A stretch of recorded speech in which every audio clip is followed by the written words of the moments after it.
The rise of Ice Spice is pretty suspicious. Let me explain. What more could you expect from an artist who has only been making music for about a year and is already co-signed by Drake, has featured with Cardi B, peaked at number 5 on Billboard's Top 100, and damn near has the entire continent reciting her lyrics? You thought I was feeling you? That nigga a munch. Nigga either he ate it for lunch. The weird thing is, all that hype and momentum just isn't translating the way you think it would for an artist doing these kinds of numbers. Twitter was quick to call her out when she did a performance in Houston with seemingly no one singing any of her lyrics. Oh. Bro, she hit the emote and everything, bro. Come on, bro. Y'all niggas ain't gonna get hyped to that shit, bro. If I was on there, nigga, I'd start hitting all my damn dance moves, nigga. Possible. On top of all of this, she doesn't even have 10 official songs on her catalog yet made a hit single so explosive, she's more searched up than these guys. Could it simply be because of simps? Do people really like her because she's one of New York's best drill rappers? Or is there something much deeper going on? Well, to understand that, let's briefly talk about industry plants. For those who don't know what that is, let me make it very simple for you. Plenty of artists in the world want to be the next big star, and labels want to be the one who find them so they can be the ones who cash out on the prize. The problem is, it takes way too long to do that, and there's a much easier way. In fact, many artists we all know and love today are artists who had major labels backing their movement, but presented themselves as a homegrown startup label to create a pseudo-organic following. They basically act as if things are randomly happening for them, solely based on their talent. Yet they use paid ads, flood social media outlets, and even pay a bunch of TikTokers to use their songs in some of their videos. This is a low-risk / high-reward situation for labels looking to build the next big star. And when you present someone like Ice Spice, who is already gaining some momentum with a very high sex appeal, it's a no-brainer to put some money behind her. With that being said, people have been eagerly trying to figure out where the hell Ice Spice spawned from, and if this is just another one of the media stunts. And I'll be the first to tell you that something is suspicious. Although Munch was a banger, its success was a little too meteoric. One Reddit user questioned how she was able to be featured on New York Times' article, while others pointed to the fact that she landed a spot on major Spotify playlists. If you think about that shit, where did she actually really spawn from, bro? Like, let's just be honest, bro. She dropped a random music video out of nowhere, bro. That shit just blew up, bro. Out of nowhere, too. Like, strictly out of nowhere, bro. That shit. Among other elite rappers in the game. She's a light skin with a fat ass, and not to mention she has someone behind her with money that's doing a lot of shit for her. Sex sells. I won't listen to her music, but I'll watch her jiggle. She probably fucks someone with I'll watch her jiggle, my nigga. What the fuck?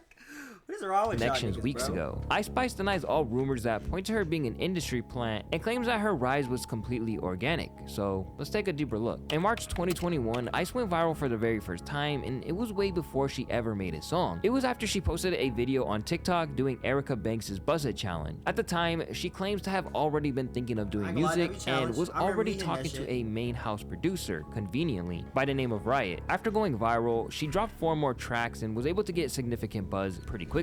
This actually raises my eyebrows a little bit because I'm sure we've all stumbled onto popular TikTokers who promote their music like crazy but don't really see any success out of it. However, Ice Spice managed to somehow decode the system and landed a number 5 Billboard hit in return. When asked about how she felt about people calling her an industry plant, she claimed, "I know what it took me to get here, and I know how much work I'm putting in. I truly feel like they know I'm not a plant, and I think they just say stuff like that because they're mad that I'm going up faster than their fave. I would say stream your fave more." And despite there being a lot of truth to the statement, there's definitely more to it that I believe she's not shedding any. But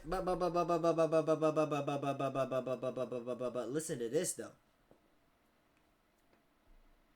Who was an Ice Spice fave though back then though? Like, who was talking about her? Who was an Ice Spice fave before Much came out? You know what I'm saying? Who was a fave before Much came out? Now you got me. I mean, I ain't gonna sit here and cap. I'm not a fave. It's alone. It's kind of different.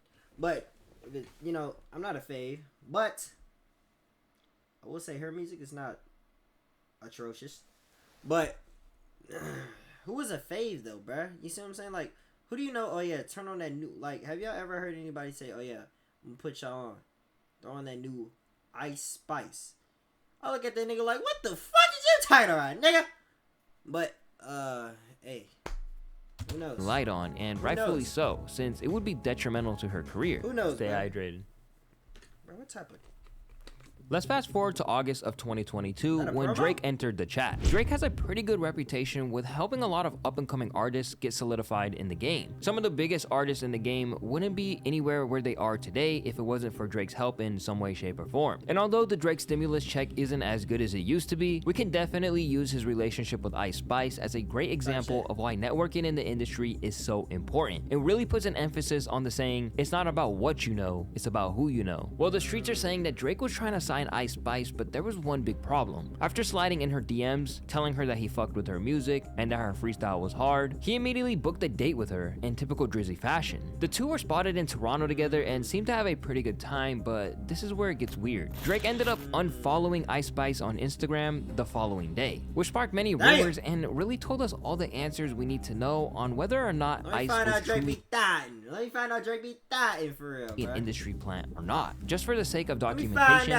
this is what Ice Spice thinks about the situation. It's been speculated that Drake unfollowed you afterwards. Do you want to tell us some tea on that? He did. I don't know why though. Shame on you, Drake. Shame on you. You shouldn't have done that. It's okay though. She's out here. It's all love. Now, there's no official statement about this, but after doing some pretty intense research on the topic, I gotta admit, this really gave us all the answers we needed. So a lot of people think that Drake was really eager to sign Ice to his OVO label, but when he flew her out, he realized she was already signed to a label this whole time, and her rise was completely fabricated. What do you think Drake said with that, bro? Jeez, fucking Weez, man. Damn it, man. That's nothing I can do with you now. There's nothing I can do with you now, sweetheart. Like, what do you think that nigga said, bro? So instead of Drake being able to claim this hot up, it's nothing I could. Good golly, just go, just go, just go. March, young lady. I said march. What do you think that nigga said, bruh? What do you think that nigga said, bruh? Incoming artist who started to pick up some intense buzz, Drake didn't want anything to do with her. This could also have to do with the fact that Ice Spice was signed to the same label as CJ, which further explains how she was signed to the same label as CJ. Where is that nigga now? Like, no disrespect, but where is he, bruh? That nigga had one hit. And that's all I can say. That nigga had one hit. Bro, like, where is he? How her rise wasn't so organic after all. I feel like this is just kind of messed up for Drake to do though. Like, you could have at least lobbed her some kind of help with one of her songs, or at least have kept an open line of connection with her. Now, we don't know what really happened behind the scenes. For all we know, Ice Spice could have tried to Cardi B this man, but I have a strong feeling that Drizzy was just salty he gave all that attention to someone that he really saw himself doing serious business with, until he realized it was just the higher ups basically giving this woman a platform. One common thing you see a lot of people say about Ice is they like to watch her rather than listen. The label who signed her obviously picked up on this and were quick to put her in. Be doing interviews about this? Like, niggas be trying to get to the bottom of that? That real life, like, bro, that's real life some news that niggas real life be trying to get to the bottom of? Her professional studio, give her high quality video production, cop the World Star promo, got the Drake cosign, the Cardi feature. Now we can't stop seeing her. But what are the odds Ice Spice will survive in today's current climate of industry plants that become disposable after a couple of hits? I thought he said the Drake story behind Kit Kats. Y'all seen that? So Ice Spice. Okay, yo, we're done. No more. Okay, no more.